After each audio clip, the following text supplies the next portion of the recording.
Hi,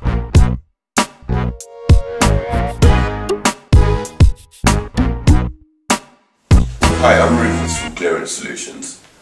This is the first podcast in a series looking at some of the psychological issues we encounter in our work.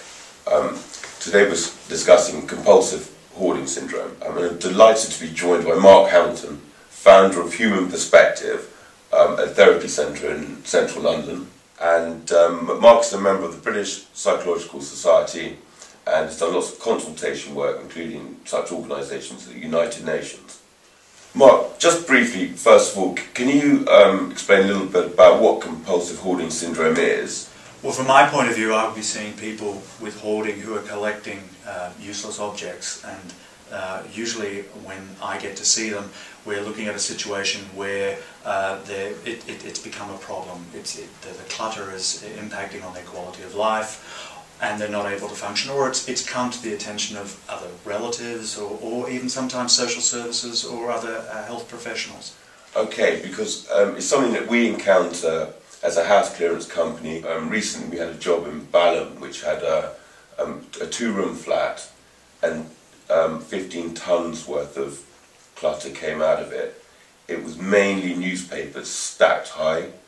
There were no living quarters in the property. Right. The lady who lived there had been sleeping in a chair for a number of years. Would you say that's a typical case? Yeah, I mean, that sort of fits. I've had experience with people. I had a person who had like bin bags through their house, and to actually gain access to the house we had a little pathway, and that was throughout the whole building. We couldn't get access to the kitchen or even to her bathroom. So yes, that sort of fits in extreme cases. And just to be clear on this, it's not, people have collections of stuff. This isn't that. No, I mean, that's the difference. Like, if people have got a collection is something that they want, which could be, like you're saying, it could be stamps or it could be model cars. This is usually a collection of stuff that's useless, that people feel that they can't get rid of. Sometimes they can be rubbish, it could be newspapers, it could be all sorts of useless material. And, what causes this? Is it is hoarding an illness? Is it a symptom of other psychological problems? We don't know enough about it, to be totally honest. The research is not conclusive. What we can say is that there's biological and environmental factors here. So if, say you had a family member that was hoarding, you would have maybe a stronger likelihood of being a hoarder yourself. If you've had trauma, we've seen with stress, like a loss of a loved one or some other traumatic event, that could also precipitate and cause people to start this sort of behaviour. There's also some research about obsessive compulsive disorder, and yeah, there's just not enough research at the moment for us to be definitive on this. But I suppose if we're looking at it, if you're starting to hoard and say collect newspapers like your lady that you were talking about, it's going to become more and more of a problem as they accumulate this clutter, and it's going to impact on their quality of life. It's going to impact on their, just their ability to actually function. I mean, I must say, in the cases that, the more severe cases that I've seen, it's actually very sad to see how ill people are and how it has impacted their lives. From not being able to have a bed, not being able to prepare food, all the basic sort of functions you'd want from your home are denied. I just think, do these sort of people, or people suffering from this symptom, seek help, or, and if they do, where should they go? Well, there's a number of points you're asking. I suppose the first thing is that a lot of people will not seek help because of shame. So I'm not sure I would be seeing people in crisis. How they actually come to the attention, that could be through contacting through their GP if they're wanting to get some help for specialised mental health input, or social services also provide a service. I suppose,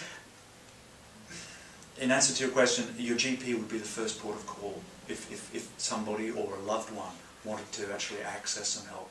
when I come into contact with clearances, sometimes the sufferer had, a mental health authority or some local authority have been in touch and asked us on health and safety grounds to clear a property. But more often than not, sadly, it's a deceased estate, and we've been contacted by family members who need to clear the house prior to selling it or handing it back to the landlord. And this can be a really difficult time for them. Being in the situation where the hoarder lived really brings home how ill they were and how difficult life must have been.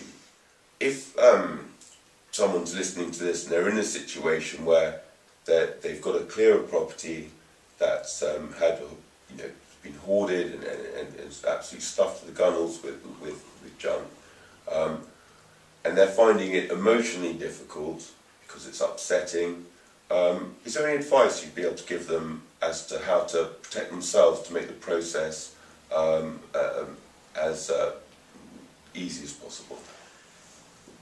Well, practical problem solving, I suppose. I mean, in your experience, do people usually have a time frame that they've got to accomplish this to clear out a property? Yeah, very often they do. Either it's got to go back to the landlord by the end of the month or a rent period, otherwise they incur further rent charges, or if the property's been sold, they have a completion date. And very often, even if they don't, the property may not go on the market because you can't really show people around these sort of properties. The relatives will want to deal with the estate and get on with the sale of the property as quickly as possible. So there may not be a mad rush, but people, by the time they call us, they're kind of at the point where they want to get it dealt with. And so it might be a period of a month or so that they've got. So what we're looking at, from what I'm hearing from you, is we're looking at people who could be grieving and still adjusting to loss. So there's going to be lots of emotion. But if it's about being practical, coming back to my earlier comment, I think it's having a plan, and it's about managing it. And I think it's also involving other people. It's not doing it by yourself. It would be having a structure and a practical approach as to how you're going to deal with it, whether you use a service such as your company, or that you're going to do it yourself. How do you actually get the skips organised? How do you call people in? How do you approach it in a measured way so that you're not having to hit it too hard? I suppose, break it down. How many hours do you work? How do you actually care for yourself? How do you allow yourself time to actually, feel what you're going through, as well as this, coming back to what you're saying, there could be a time imperative. It's a tough one, isn't it? I mean, people are wanting to get through this as quickly as they can, but I think it's going to be exhausting. Yeah, I mean, I must say, there's a lot of work involved, particularly bad cases. As I was saying, 15 tons of paper in 2 rooms, more or less all paper. How long did that take? How long did that take you to actually do that? When you were talking about that sort of size of a project?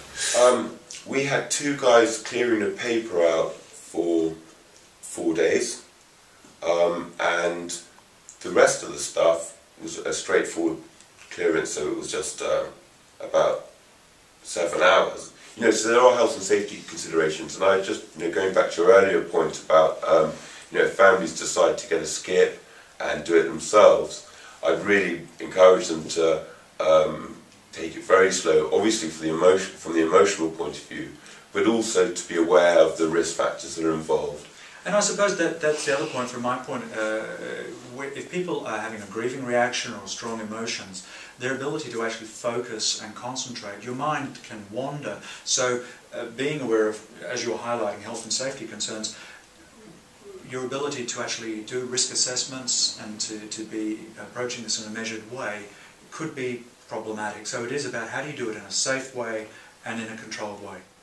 Clients are very often embarrassed. We get a phone call, they're saying, you won't have ever seen anything like this, it's disgusting, will you be able to deal with it?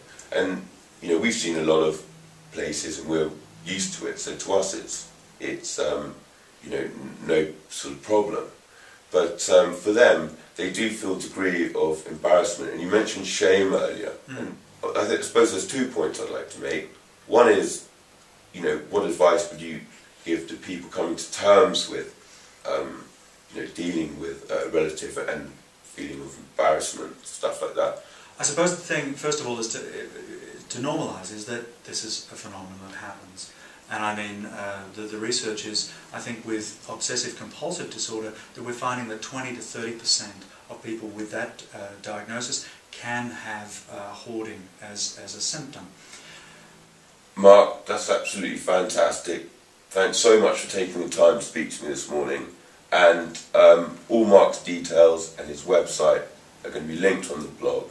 So have a look there and get in touch with him if you want to discuss any of the issues raised. Thank you very much. Thank you, Rufus.